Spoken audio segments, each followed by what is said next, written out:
Salut à tous, c'est Lunaris. Aujourd'hui, le test du Daiyu T1.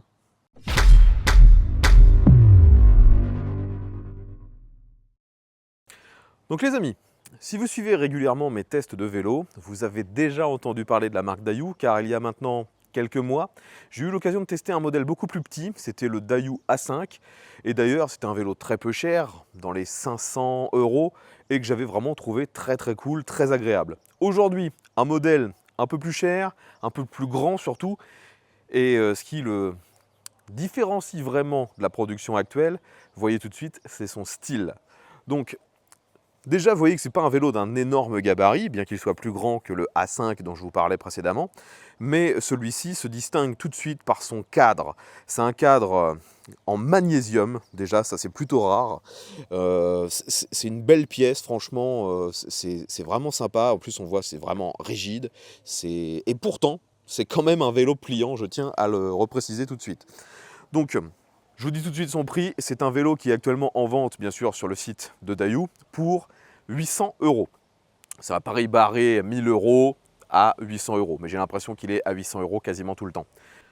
Donc aujourd'hui, bien sûr, on va voir l'ensemble des caractéristiques de ce vélo et vous verrez aussi de nombreux plans qui viennent d'une vidéo qu'on a tournée avec mon frère, disponible sur sa chaîne MC Aventure, vu qu'on le comparait lors du test avec un autre vélo d'un gabarit beaucoup plus grand. Celui-ci, donc, je vous ai dit, sa première caractéristique, c'est bien sûr d'être avec ce cadre en magnésium. Donc, une belle pièce. Et l'autre caractéristique, c'est ici, le pédalier qui est relié directement à un capteur de couple. Donc, lorsque vous l'utilisez, il n'y a pas de temps d'attente comme sur les vélos avec un capteur de pédalage. Là, dès que vous mettez un peu de force sur les pédales, le moteur vous aide tout de suite. Donc, c'est très intéressant pour un vélo qui coûte que 800 €. D'habitude, les capteurs de couple sont uniquement disponibles sur des vélos qui coûtent beaucoup plus cher que celui-ci. Ensuite, pour revenir sur les caractéristiques électriques, ce vélo est homologué. Donc, on a un moteur dans la roue arrière. Celui-ci délivre 250 watts. La batterie, juste ici, peut facilement être extraite. Il y a juste un verrouillage avec une clé bien plus bas, juste ici. Ce n'est pas une batterie énorme. Vous voyez que celle-ci a une capacité de 10 ampères-heure en 36 volts, soit 360 Wh. Donc c'est vraiment pas une grosse batterie. Mais on peut facilement l'extraire. Vu qu'il est homologué, on ne peut pas dépasser les 25 km/h avec ce vélo. Et en pédalant, c'est déjà relativement difficile en fait d'atteindre les 25. Sur la fiche technique, il est annoncé en fait pour une vitesse moyenne à 20 km/h et c'est globalement ça qu'on a quand on l'utilise. Vous pouvez atteindre 25, mais vraiment en forçant un peu sur les pédales. Car, petite entorse au règlement, ce vélo est également équipé d'un accélérateur, donc qui est juste ici au guidon, ce qui peut sembler, du moins ce qui m'a semblé, très incongru sur un vélo à capteur de couple, vu que logiquement le capteur de couple est là pour vous donner une fluidité dans le pédalage et une aide toujours pile correspondante à vos besoins.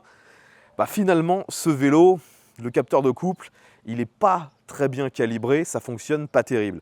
Lorsque vous allez pédaler, bien sûr, ça va vous aider. Mais très rapidement, si vous n'êtes pas en train de forcer, le vélo ne vous aide plus. Et donc, vous avez l'impression, et en fait, ce n'est pas qu'une impression, vous êtes le plus souvent sur un vélo non électrique. Et là, ça devient problématique. Donc, lorsque vous avez vraiment besoin d'aide, vous allez très rapidement avoir la nécessité, le sentiment d'être obligé d'utiliser l'accélérateur, ce qui m'est arrivé fréquemment, aussi bien à moi qu'à mon frère. Et c'est d'autant plus flagrant lorsqu'on arrive en côte. On a essayé d'ailleurs avec cet accélérateur dans une forte pente et moi dessus, donc moi je pèse 100 kg, le vélo avait du mal à nous monter à plus de 8-10 km/h dans une forte pente. En pédalant, forcément, on arrivait à prendre un peu plus de vitesse, mais ce n'est jamais un vélo rapide. Ça a vraiment été une déception pour moi.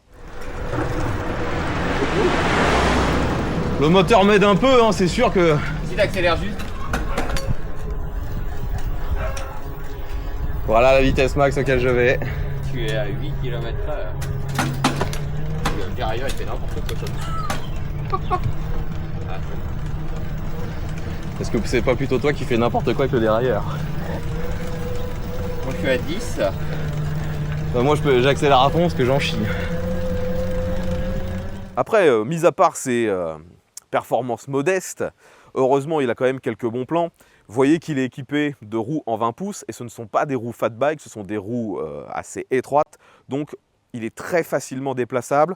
On peut également passer dans des chemins si nécessaire. Il n'y a pas de suspension sur ce vélo, mais vous voyez qu'on a la selle qui est sur une tige qui, elle, comprend une petite suspension.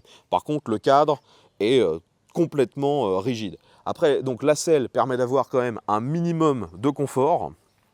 Lors des freinages, vous avez bien sûr des freins à disque. Ceux-ci sont à commande par câble, mais ils freinent vraiment pas mal. Donc pour l'instant, en termes d'utilisation, je dirais que tant que vous êtes sur du plat, en ville, vous profitez vraiment de la manœuvrabilité, de la facilité que propose ce vélo vu qu'il est assez petit.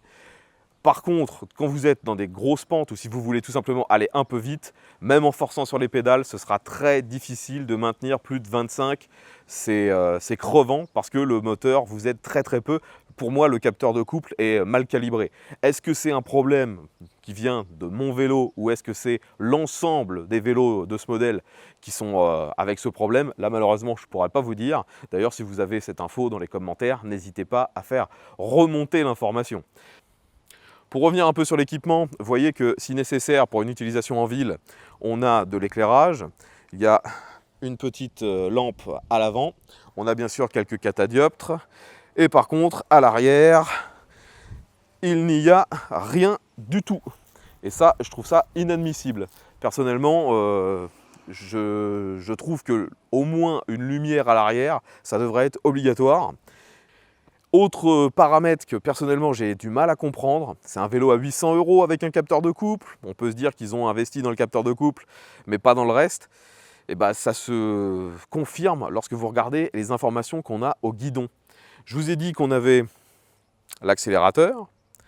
On a également de l'autre côté un bouton qui permet de le démarrer. Donc déjà la procédure n'est pas intuitive vu qu'il faut rester appuyé, attendre que les 3 voyants s'allument et maintenir. Ensuite, une fois que c'est allumé pendant 2-3 secondes, on relâche et là il est réellement allumé. Et donc les seules informations que vous avez au tableau de bord, c'est ces 3 LED qui vous indiquent votre état de charge. Donc là il n'y en a que 2 qui restent allumés, ça veut dire qu'on est aux 2/3 de la batterie. En même temps il n'y a que 3 LED, donc c'est pas précis du tout. Mais vous voyez qu'il n'y a rien d'autre. On n'a pas la vitesse, on n'a pas d'informations. C'est, je trouve, inadmissible. Même les vélos les moins chers que j'ai eu l'occasion de tester, et même les vélos moins chers dans cette gamme, dans cette marque, avaient tous un écran. Je ne comprends vraiment pas cette décision qui pour moi est absurde. Comme je vous l'ai dit, hein, l'aide est limitée avec ce petit moteur et en plus le capteur de couple n'est pas très performant. Donc finalement vous allez très souvent pédaler et heureusement vous avez un dérailleur. Donc c'est la même référence que d'habitude, c'est un Shimano tourné à 7 rapports. Celui-ci fonctionne plutôt bien. Et comment dire, ce qui est pour moi gênant en fait sur ce vélo, c'est que très souvent on n'a pas l'impression d'être sur un vélo électrique. C'est soit on est contraint parce que le vélo est trop lourd, parce qu'il pèse quand même 22 kg. Et donc un vélo non électrique à 22 kg, c'est lourd, donc on est un peu en difficulté avec celui-ci. Soit on utilise l'accélérateur, et là pour le coup c'est plus du tout un vélo, ça se transforme en mini mobilette, mais je le rappelle, les performances sont vraiment très limitées quand vous n'utilisez que l'accélérateur. Sur du plat, ça passe, dès que vous êtes en côte, c'est mort. Et finalement je trouve que c'est vraiment dommage car le vélo est joli, la finition en elle-même est plutôt correcte, l'équipement, mis à part l'absence de compteur qui me semble absurde, le reste de l'équipement me semble plutôt correct.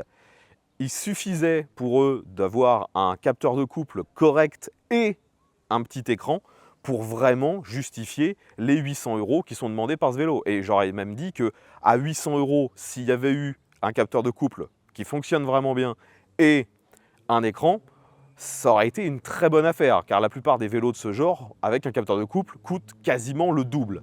Malheureusement, je ne peux pas vraiment vous conseiller ce vélo. Beaucoup trop de petits problèmes, les performances ne sont pas là. Et en plus, lorsque je l'ai reçu, moi, le vélo est très rapidement tombé en panne.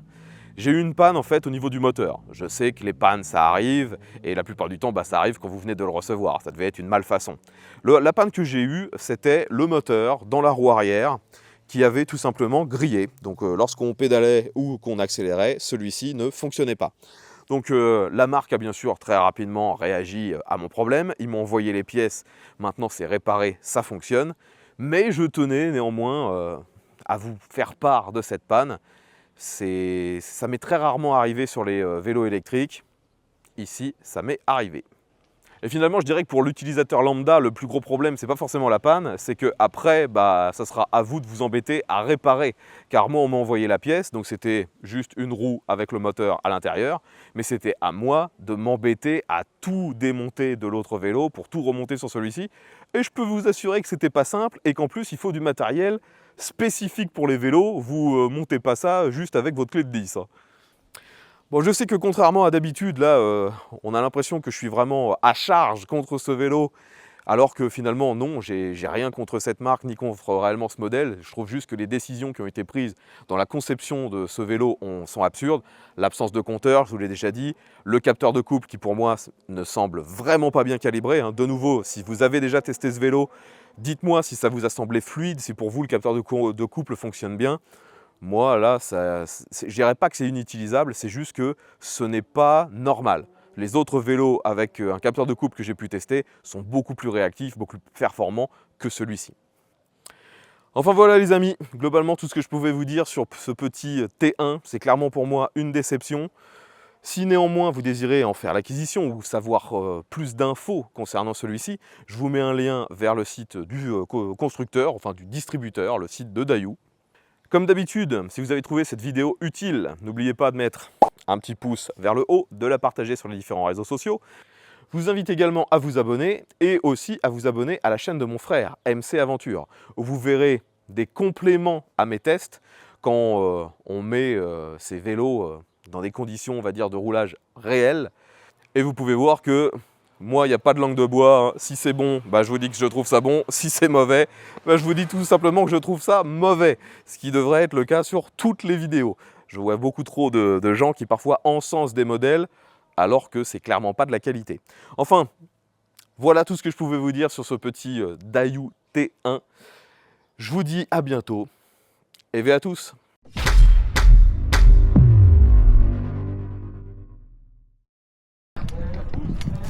Bah oui. Allez, vas-y, double.